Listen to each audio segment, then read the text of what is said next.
കുട്ടി ഏത് പരിപാടിയിലാണ് പങ്കെടുക്കാൻ ഞാൻ പോകുന്നത്? അമൃത ടിവിയുടെ super star senior. Super star senior ആ പരിപാടിയില്ലേ? M G Sreekumar sir, Sarath sir. Manjari ഉണ്ടോ? മഞ്ചരി ഉണ്ടെങ്കിൽ പച്ചരി വാങ്ങിക്കായിരുന്നു. അതാ ചോദിച്ചത്. അവരുള്ള പരിപാടിയില്ലേ? അത് തന്നെ. കുഴപ്പമില്ല. കുട്ടി അവിടെ ചെല്ലുമ്പോണ്ടല്ലോ, ഞാനാണ് ട്രെയിൻ ചെയ്തെന്ന് അറിഞ്ഞാൽ ഡയറക്റ്റ് വിളിക്കും. ഓഡീഷൻ പോലും വേണ്ട. സത്യം, ഓഡീഷൻ വേണ്ട. കേട്ടില്ല പറഞ്ഞത്. ഓക്കെ, ഞാൻ കേട്ടു. ചോദിക്കാരെ വിളിക്കാന്ന്. ആ സാറേ, ഈ എം ജി സാറാണോ ഡയറക്ടറാണോ വിളിക്കുന്നത്? ആദ്യം വിളിക്കുന്നത് തമിഴിൽ കോർഡിനേറ്ററാ. പിന്നെ എം ജി സാറ് വിളിക്കും, ശരത് സാർ വിളിക്കും, സെക്യൂരിറ്റി വിളിക്കും. എന്റെ അമ്മോ ദേഹം കുഴയും. അമ്മാതിരി വിളിക്കുന്ന മാത്രം അടിക്കൂന്നേ. ഇങ്ങനെയൊക്കെ മനുഷ്യനെ വിളിക്കാൻ പറ്റുമോ ദൈവമേ? അതല്ലെന്ന് അവിടുന്ന് ഡയറക്റ്റ് വിളിക്കും. ഓ അങ്ങനെ. ഓഡീഷൻ പോലും വേണ്ട. കുട്ടി പിന്നെ വേറെ സംഭവമുണ്ട്. കുട്ടി ഏത് പാട്ടാ പാടാൻ പോകുന്നത്? അതങ്ങനെ ശരിയാവും. ഈ രണ്ടകിലിനും കൂടെ കൊണ്ടുപോയ പിന്നെ കോമഡി മാസ്റ്റേഴ്സിൽ ആരുണ്ട്? അനൂജ് സാറിന്റെ മുഖത്ത് ഞാൻ എങ്ങനെ നോക്കി കാര്യം പറയും? അയ്യോ സാറേ, അത് ഞാൻ കാണിക്കുന്ന മോശത്തരോ അത്? അയ്യോ സാറേ, അങ്ങനെ അല്ലെന്ന്. അകലെ അകലെ നീലാകാശം ആ പാട്ട്. അയ്യോ അടിപൊളി. Selection super, selection super. ഞാൻ വിചാരിച്ച എന്റെ സെലക്ഷൻ തോൽവിയാണെന്ന്. നിന്റെ സെലക്ഷൻ സൂപ്പർ, കുട്ടിയുടെ സെലക്ഷൻ തോൽവി. ഞാൻ പറയാനല്ല, പാട്ടിന്റെ സെലക്ഷൻ സൂപ്പർ. സത്യം പറയാനല്ലോ, ഈ പാട്ടങ്ങോട്ട് പാടുമ്പോഴ് എം ജി ശ്രീകുമാർ സാർ അവിടെ ക്രിഞ്ചി പെർഫോമൻസ്. പ്രിഞ്ചിയാ? ആ, പുള്ളിയൊരു ക്രിഞ്ചി ഡയലോഗാണ്. പിന്നെ വേണമെന്നല്ല, രണ്ടാമത്തെ ലൈൻ വരുമ്പോഴും ഫ്ലാറ്റിന്റെ ചാവി എടുത്ത് കൈ തരും ഫസ്റ്റ് കൊച്ചിന്. പിന്നെ അധികം പാടണ്ട, വേണമെന്നല്ല, കറണ്ട് ലാഭം ഉണ്ടാവൂല്ലോ. ലാസ്റ്റ് കൊച്ചിനല്ല ലാഭം. നമ്മളിനി ഫ്ലാറ്റിലോട്ടാണ് പോണത്. ഈ മാട്ട നിക്കറിട്ടോണ്ട് അങ്ങോട്ടെങ്ങാനും വന്നാ എടി, ഫ്ലാറ്റ് കിട്ടിക്കഴിഞ്ഞാൽ ഞാൻ നിക്കറേ കിടത്തില്ല. ഹലോ, നിക്കറില്ലാത്തവനൊന്നും മിണ്ടാതി. ആ കുട്ടി ആ പാട്ടൊന്ന് പാടാം. ഏത് പാട്ട് പാടാം? അകലെ അകലെ നീലാകാശം അലതല്ലുമീറൻ ശില്പം അരികിലെന്തേ ഹൃദയാകാശം അകലെ നീലാകാശം. Super super super. ഇനി അടുത്ത ഫ്ലാറ്റിന്റെ കാര്യം. സാറേ, എറണാകുളത്ത് ഫ്ലാറ്റ് കിട്ടുമോ? ഫ്ലാറ്റ് കിട്ടത്തില്ല, സൈലന്റ് വാലിയിൽ ഒരു ഗുഹ കിട്ടും. ഇതുപോലെ കുറുക്കന്മാർക്ക് ഗുഹ നല്ലത്. പാട്ട് പാട്ട് പറഞ്ഞ സാറ് ഭയങ്കര ദേഷ്യത്തിലാണ്. നീ വേറൊരു പാട്ട് പാടി സാറിനെ ഒന്ന് ഇംപ്രസ് ചെയ്തെടുക്ക്. ഒറ്റയടിക്ക് ഞാൻ ഉറക്കും സാറേ, നിന്നെ ഉറക്കും ഞാൻ. മേലെയും മാതിരി പാട്ടോടെ പാടിപ്പോരുത്. നിങ്ങൾ പോണേ പോടേ. ഡേയ്, നിങ്ങൾ എം ജി സാർ നേരത്തെ പറഞ്ഞ മറ്റേ സാധനം ഇല്ലേ, അത് മിക്കവാറും നമുക്ക് കിട്ടും. പ്രിഞ്ചി. അതിന് നല്ലോണം പറയാ. അങ്ങനല്ല, പ്രിഞ്ചി പെർഫോമൻസ്.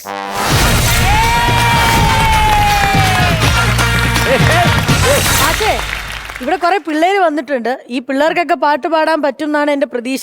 പഠിപ്പിക്കാം, സംശയം ഉണ്ടെങ്കിൽ. ഈ മാഷ വേണോ പഠിപ്പിക്കണോ നിങ്ങളെ? നിങ്ങൾക്ക് അറിയോ വേറെ പാട്ട് പാടാൻ അറിയോ? പിള്ളേർക്ക് പാടാൻ അറിയാം, പിള്ളേർക്ക് പാടാൻ അറിയാം. പക്ഷെ നമുക്ക് വേണം ആ പാട്ട് ആദ്യം കേട്ടിട്ട് ഞാനും പഠിക്കാം. മക്കളെ, നിങ്ങളുടെ പാട്ട് കേൾപ്പിച്ചു കൊടുക്ക ഈ മാഷിന്. മെയിലാടും വേനൽ കാറ്റിത് മെയ്യാകെ തഴുകുമ്പോ മേലാരം പാടവരമ്പിൽ തേരേറാം കൂട്ടരെ. വെയിലാടും വേനൽ കാറ്റിത് മെയ്യാകെ തഴുകുമ്പോ മേലാരം പാടവരമ്പിൽ തേരേറാം കൂട്ടരെ. കുയിലുണ്ട് തന്താനോ തന്താനേ, കുയിലുണ്ട് കുയിൽ മൊഴിയുണ്ട്, പുഴ പാടും പൂമരമുണ്ട്. കുയിലുണ്ട് തന്താനോ തന്താനേ, കുയിലുണ്ട് കുയിൽ മൊഴിയുണ്ട്, പുഴ പാടും പൂമരമുണ്ട്. പതനുരയും പൈമ്പാലുണ്ണാൻ വരി വരിയായി വരി വരിയായി വരി വരിയായി ഉണ്ണികൾ നീളെ. വെയിലാടും വേനൽ കാറ്റിത് മെയ്യാകെ തഴുകുമ്പോൾ മേലാരം പാടവരമ്പിൽ തേരേറാം കൂട്ടരെ. വെയിലാടും വേനൽ കാറ്റിത് മെയ്യാകെ തഴുകുമ്പോൾ മേലാരം പാടവരമ്പിൽ തേരേറാം കൂട്ടരെ. So cute. ഇനി ശ്യാമണ്ണം പാടണം. ശരിക്കുണ്ടല്ലോ നമ്മളൊക്കെ സ്കൂളിൽ പഠിക്കുമ്പോഴേ ഇതൊക്കെ കേൾക്കുമ്പോൾ നമുക്ക് സ്കൂളിലേക്ക് പോകാൻ തോന്നുമല്ലോ. ഞാനൊക്കെ സ്കൂളിൽ പഠിക്കുമ്പോ ചെറിയ പാട്ടുകൾ, അതായത് മാനത്തച്ഛൻ നമ്മുടെ തോട്ടം മുറ്റും അല്ല വേറെ കാര്യം ചോദിക്കേ, പണ്ടേ ഈ പാട്ട് കേട്ടിട്ട് പണ്ടേ ഇവിടെ സ്കൂളിൽ പോയാല് ഇപ്പോഴാണ് തോന്നിയത് സ്കൂളിൽ പോകാൻ. പക്ഷെ ഈ പാട്ട് മങ്ങാടിന്റെ ശബ്ദത്തിൽ പാടിക്കഴിഞ്ഞാൽ അത് വേറൊരു variety ആയിരിക്കും. ഇല്ല, വേറെ സംഭവമുണ്ട്. എന്റെ മോളെ കുട്ടിക്കാലത്തെ ഇപ്പൊ ഞാൻ മോളെ പാട്ട് പാടും, എന്നിട്ട് വേറെ പാട്ട് കേൾപ്പിക്കുന്നില്ല. എന്റെ മോളെ വിചാരം ഇതാണ് ലോകത്തിലെ ഏറ്റവും വലിയ, കാരണം വേറെ ആരെങ്കിലും പാടുന്ന കേട്ടാൽ പിന്നെ ഞാൻ സംസാരിക്കാൻ പറ്റും സമയം. ചേട്ടാ ഇന്ന് ആ മോൾക്ക് സത്യം മനസ്സിലായോ? അല്ലല്ല, ഇന്നാണ് മനസ്സിലായത്. അന്ന് കേട്ട പാട്ടല്ലായിരുന്നു ഇപ്പോഴാണ് യഥാർത്ഥ പാട്ട് കേട്ടത്. നല്ല ഫീൽ അത് കേൾക്കുമ്പോഴേ ഇനി നല്ലോണം ഉറങ്ങുകയും ചെയ്യും. ഇപ്പം ഉറക്കം പോകും. എന്തായാലും അടിപൊളിയായിരുന്നു മക്കളെ. നിങ്ങൾ അടിപൊളിയായിട്ട് നിങ്ങൾ ആ പാട്ട് പാടിയോണ്ട് ഞങ്ങൾക്ക് കുറെ ഓർമ്മകളിലേക്ക് പോകാൻ സാധിച്ചു കേട്ടോ. ഗംഭീരായിട്ട് ഇനി ഇങ്ങനെ പാട്ടുകളൊക്കെ പാടിത്തരണം. ഓക്കെ, അപ്പൊ ചേച്ചി ഇവരുടെ കാര്യത്തിൽ നമുക്കൊരു തീരുമാനം എടുക്കണ്ടേ? അപ്പൊ എന്തായാലും കുട്ടികൾ നന്നായി പാട്ട് പാടി. അതെ. ഇനി ഇവരുടെ ബാറ്ററി എത്ര ചാർജ് ആയി നമുക്ക് നോക്കാം. ഓക്കെ. കരനിറയെ പണമൊഴുകണ കടി പറന്നിറയേണ്ട ചുരി ചുരി പല ചുരി ധൃതതും തനതാളത്തിൽ ഞാൻ കരനിറയെ പണമൊഴുകണ കടി പറന്നിറയേണ്ട ചുരി ചുരി പല ചുരി 28,000 റുപ്പീസ് ആണ് നേടിയിരിക്കുന്നത്. 2,000 രൂപ ഇട്ട് ആരെങ്കിലും 30 താല്പര്യപ്പെടുന്നുണ്ടോ? ഇതെന്താണ് വൈകുന്നേരം ഷെയർ വിളിക്കുന്നത്? ഒരു രസം അങ്ങനെയൊക്കെയല്ലേ ഒരു ഷോയിന്. ഇപ്പൊ ആരെങ്കിലും പറയണേ ഞാൻ 2,000 രൂപ തരാൻ റെഡിയാണ്. ഫസ്റ്റ് നീ എന്നെ കൊടു. ആ ഫസ്റ്റ് ഞാൻ കൊടുത്താ പിന്നെ എല്ലാരും പറയാതെ പിന്നെ സ്ക്രിപ്റ്റഡ് ആണെന്ന്. അപ്പൊ എന്തായാലും ചേച്ചി 28,000 റുപ്പീസ് നമുക്ക് ക്രെഡിറ്റ് ചെയ്യാം.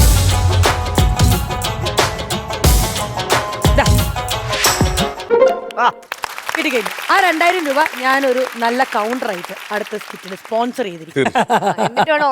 എന്നിട്ട് വേണം അല്ല ഞാൻ തരാം ഉറപ്പായിട്ട്. ഇത് എന്റെ വാക്കാണ് ഏറ്റവും വലിയ സത്യം. എന്നിട്ട് -28,000 ആവാൻ ആ ഒരു ഒറ്റ കൗണ്ടറിന്. ആ കൗണ്ടർ വന്നിട്ട് ബ്രാക്കറ്റ് പറയണം എലീന പഠിക്കൽ സ്പോൺസേർഡ്. ഓക്കെ, അവിടെ പറഞ്ഞ കൗണ്ടർ പഠിക്കല്ലേ, പൈസ കൊടുത്തിട്ട് പോയിട്ട് വരും.